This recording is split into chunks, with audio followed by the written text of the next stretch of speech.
Os cananitas presenciaram essa procissão e pensaram que aqueles israelitas que estavam de luto fossem, obviamente, egípcios.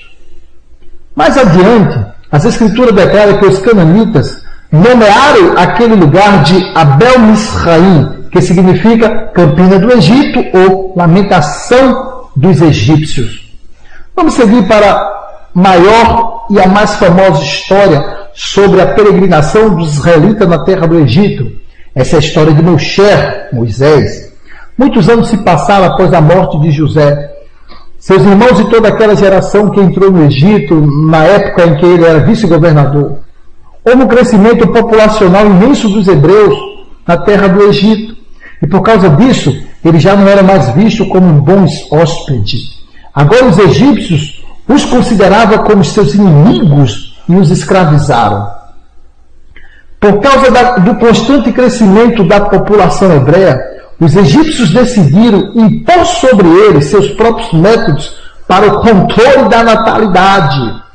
Faraó decretou que todos os hebreus do sexo masculino deveriam ser mortos logo após o nascimento. E isso nos leva diretamente para a história de Moisés. Moisés, hebreu israelita da tribo de Levi, ele viveu 40 anos no palácio de Faraó. Podemos ver isso no livro de Atos, capítulo 7, versículo 23. E foi criado como neto de Faraó. Isso aconteceu na mesma época em que Faraó ordenou que todos os meninos hebreus fossem mortos. Portanto, se Faraó era negro, descendente de Cã, obviamente dá para entender que Moisés também era preto. Muitos estudantes bíblicos dizem que o Faraó que estava no trono na época do nascimento de Moisés era o Faraó Sete I, o pai de Ramsés II, conhecido como Faraó da opressão. E também Ramsés o Grande. George, escritor inglês, escreveu um livro intitulado A História do Egito. Na página desse livro, na página 252, ele declara: os traços do rosto do Faraó Sete era totalmente africano.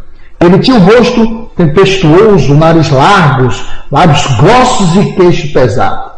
Moisés provavelmente deveria ter a mesma característica física, porque sendo ele criado no palácio de Faraó, e ainda por cima como neto de Faraó, seria impossível acreditarmos que após Faraó decretar que todos os meninos hebreus deveriam ser mortos, logo após o nascimento, como é que Moisés ia poder sobreviver secretamente, caso Moisés tivesse a pele branca e traços físicos caucasianos, como fomos levados a crer que assim eram os antigos israelitas? Como é que Moisés, sendo de pele branca, ia passar desapercebido entre os negros egípcios, e isto por mais de 40 anos? Como? E ainda por cima fica a pergunta: como é que Faraó, depois de decretar o extermínio de todos os hebreus do sexo masculino, iria poder olhar na face do seu povo e de continuar reinando, se ele próprio tinha dentro do seu palácio, com todos os direitos e privilégios de sua própria família, um hebreu branco? Moisés só conseguiu sobreviver 40 anos no palácio de Faraó porque ele era negro, assim como os outros egípcios. Isso é profundo. Quando ainda bebê, todos os dias Faraó olhava na face de Moisés e imaginava que fosse seu próprio sangue. Quando adolescente, até lá pela idade de 20 ou 30 anos, e assim por diante, o Faraó falava: minha carne, meu sangue. Assim pensava Faraó. Um dia após matar um egípcio, Moisés fugiu para a terra de Midian, localizada na Arábia Saudita, onde ele ajudou as 7 filhas de um sacerdote midianita a dar água ao rebanho. Após lutar com alguns pastores malvados, as meninas voltaram para casa e relataram ao pai, o sacerdote Reuel, tudo o que havia acontecido. Isso está no livro de Êxodo, capítulo 2, do passuque 16 ao 19, que diz: o sacerdote de Midian tinha 7 filhas, as quais vieram tirar águas e encheram os bebedouros para dar de beber ao rebanho. Então vieram os pastores e as enxotaram dali. Moisés, porém, se levantou e as defendeu e deu de beber ao rebanho. Tendo elas voltado a Reuel, seu pai, este lhe perguntou: por que vieste hoje mais cedo? Responderam elas: um egípcio nos livrou da mão dos pastores e ainda nos tirou água e deu de beber ao rebanho. Observe que elas não disseram um hebreu em traje egípcia nos ajudou. Elas descreveram Moisés como um homem de pele negra, descendente de Cã, ou seja, descendente de egípcio. Outras provas de que Moisés era preto pode ser encontrado em Êxodo, capítulo de número 4, do versículo 6 e 7.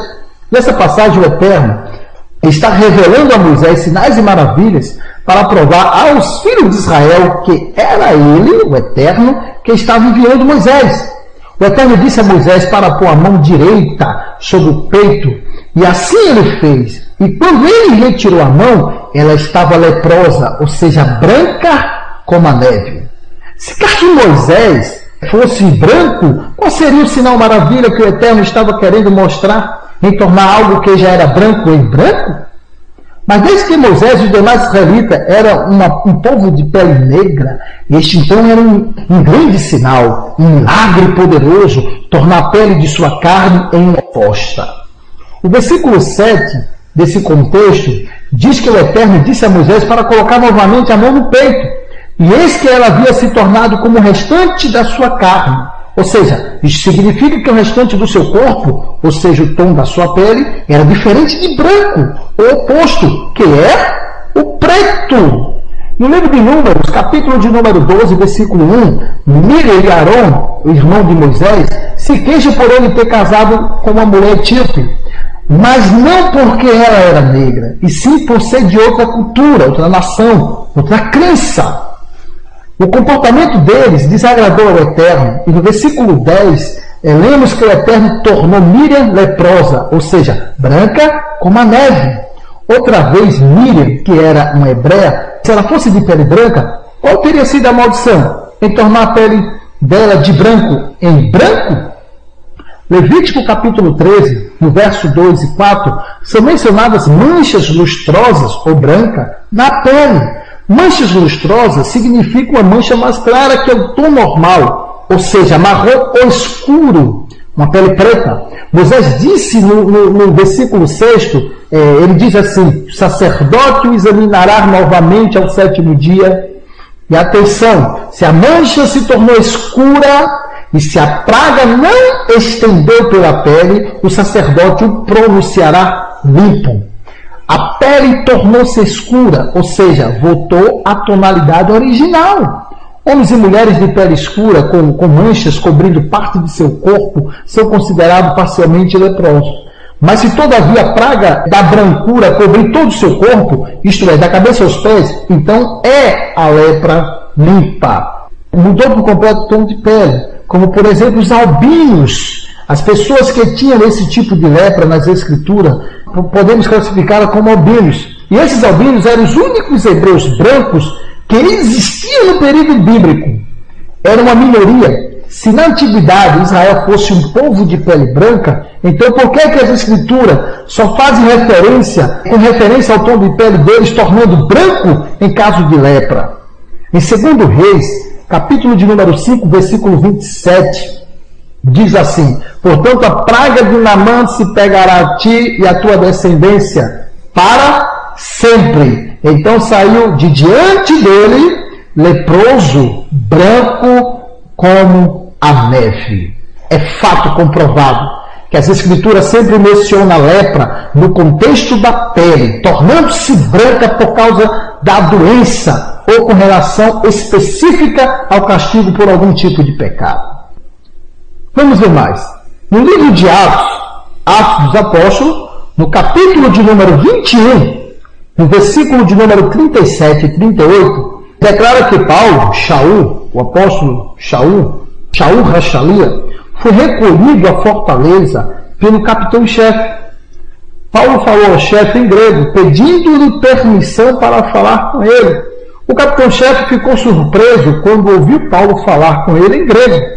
E no versículo 38, ele perguntou a Paulo: não és tu, porventura, o egípcio? Paulo respondeu: eu sou hebreu israelita.